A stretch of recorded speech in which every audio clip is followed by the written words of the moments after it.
A Comissão de Segurança Pública ferveu na audiência com o ministro Ricardo Lewandowski.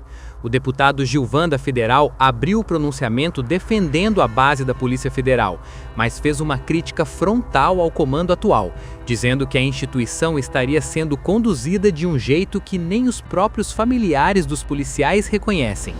Ele propôs até uma enquete do Ministério da Justiça para medir a confiança do povo na PF.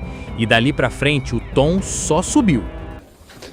Primeiramente, eu queria fazer uma defesa da Polícia Federal, a qual eu trabalhei. E não essa do diretor da Polícia Federal, Andrei Rodrigues.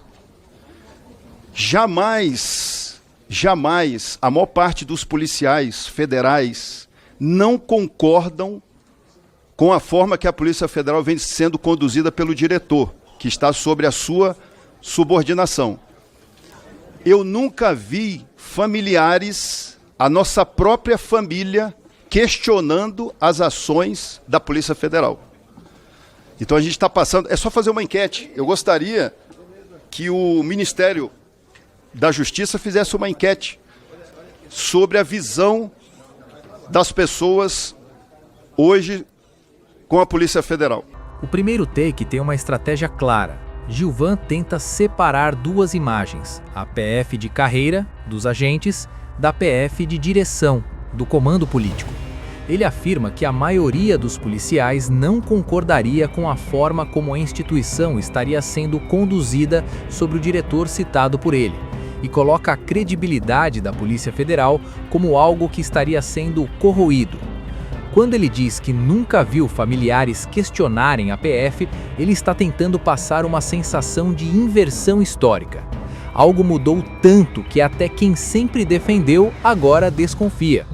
O peso disso numa audiência de segurança pública é enorme, porque Polícia Federal não é só investigação, é símbolo de Estado. Se a percepção pública desaba, o governo perde uma peça central de legitimidade. E ao sugerir façam uma enquete, ele tenta transformar uma crítica política em provocação pública, do tipo, vocês têm coragem de medir?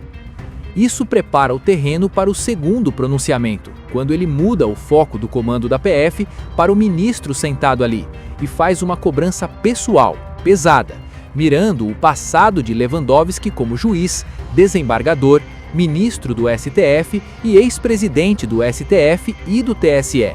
É como se dissesse, com esse currículo, o senhor sabe exatamente o que está fazendo. A partir daí, ele faz a pergunta que vira manchete. O ministro tem ciência de que participa de um governo corrupto? Ministro, o senhor foi juiz, foi desembargador do Tribunal do Júri do Estado de São Paulo, foi ministro do Supremo Tribunal Federal de 2006 a 2023, chegou inclusive a presidir o STF e o TSE. A minha primeira pergunta, o senhor com uma carreira dessas, o senhor tem ciência que participa de um governo corrupto? O senhor com uma carreira dessa, de presidente do STF, presidente do TSE, o senhor tem ciência que o senhor está num governo corrupto do senhor presidente da República, Luiz Inácio Lula da Silva? Um governo que tem a canalice de roubar 6 bilhões de aposentados e pensionistas. E o ministro da Previdência sabia, foi avisado há 1 ano. No segundo take, Gilvan vai direto ao ataque. Ele lembra a trajetória de Lewandowski e usa isso como arma para aumentar a pressão moral. A pergunta dele não é técnica, é acusatória. O senhor tem ciência de que participa de um governo corrupto? Ele cita um suposto roubo de 6 bilhões de reais de aposentados e pensionistas e afirma que o ministro da Previdência teria sido avisado há 1 ano. O objetivo aqui é empurrar o debate para a ideia de conivência. Não seria só um problema, seria algo conhecido e tolerado. Esse tipo de enquadramento cria uma armadilha política. Se o ministro reage, vira embate. Se ele não reage com força, parece que aceitou o rótulo.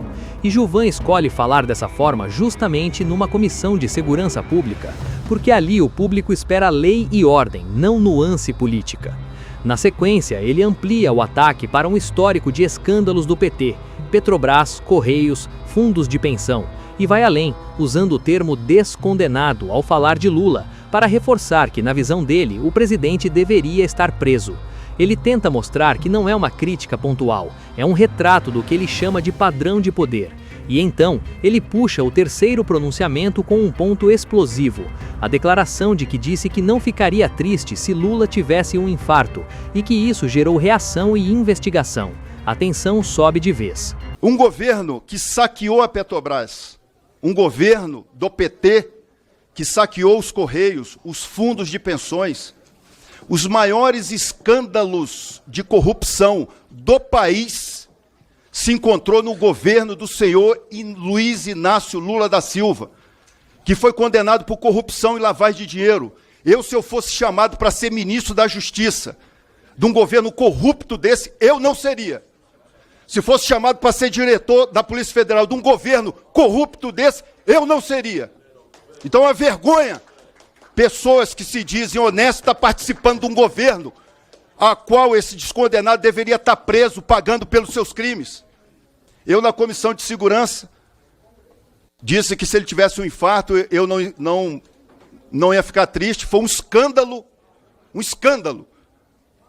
A AGU notificou a Polícia Federal para me investigar. No terceiro take, Gilvan mistura 3 elementos: ataque ao governo, ataque ao sistema de controle e ataque ao que ele chama de moral seletiva. Ele diz que se fosse convidado para ser ministro da Justiça ou diretor da PF num governo que ele considera corrupto, ele não aceitaria. E usa isso para constranger publicamente qualquer autoridade que aceite cargo. Em seguida, ele traz o episódio da própria fala na Comissão de Segurança, quando disse que não ficaria triste se Lula tivesse um infarto, e afirma que isso virou escândalo e resultou em notificação para a investigação.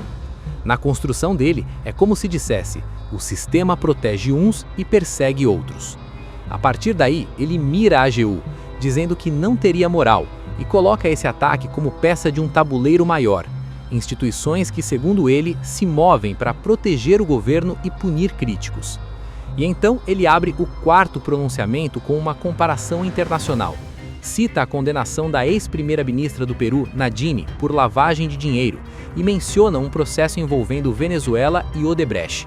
O objetivo é conectar a crítica doméstica a um contexto latino-americano de corrupção e poder. Ele finaliza com nomes e apelidos que ele diz que sabem muito bem, tentando insinuar conhecimento interno e bastidor. É o gancho para o encerramento. A pergunta central volta: Lewandowski tem ciência de que participa de um governo corrupto? Sendo que o chefe da AGU foi aquele mesmo que a Dilma queria passar um documento para aliviar o Lula. Então, o ministro da AGU não tem moral alguma. Então, ministro, a minha primeira pergunta é se o senhor tem ciência que participa de um governo corrupto. 2, a ex-primeira-dama do Peru, Nadine, foi condenada a 15 anos de prisão por lavagem de dinheiro, por corrupção no Peru. Detalhe, num processo envolvendo o governo da Venezuela e a construtora, que quase ninguém sabe qual é, Odebrecht.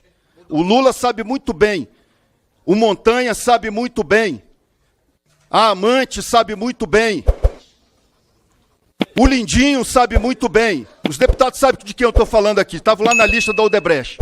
O que a gente viu aqui foi um pronunciamento feito para gerar choque político. Gilvan da Federal não veio para um debate morno. Ele veio para emparedar o ministro Ricardo Lewandowski diante de 2 frentes ao mesmo tempo: a credibilidade da Polícia Federal e a moralidade do governo. Ao questionar o comando da PF e sugerir uma enquete pública, ele tenta plantar a ideia de que a confiança na instituição estaria sendo corroída por decisões de cima. E ao lembrar o currículo do ministro, ele tenta dizer: isso não é ingenuidade, é escolha. Na parte mais dura, ele joga acusações sobre corrupção, fala em bilhões envolvendo aposentados, puxa histórico de escândalos e tenta enquadrar o governo como um sistema que se protege e reage contra críticos. E no final, ainda amplia para o cenário internacional, usando o caso do Peru e a Odebrecht como símbolo do que ele enxerga como a mesma engrenagem de poder. Se você quer acompanhar esse tipo de confronto sem filtro e com bastidores, se inscreva agora no PT Notícias. Ative o sininho porque essas audiências estão virando campo de batalha e a gente traz tudo. Comente, o comando atual da PF está fortalecendo ou enfraquecendo a instituição? E compartilhe este vídeo, porque quando a pressão pública aumenta, o governo não consegue abafar.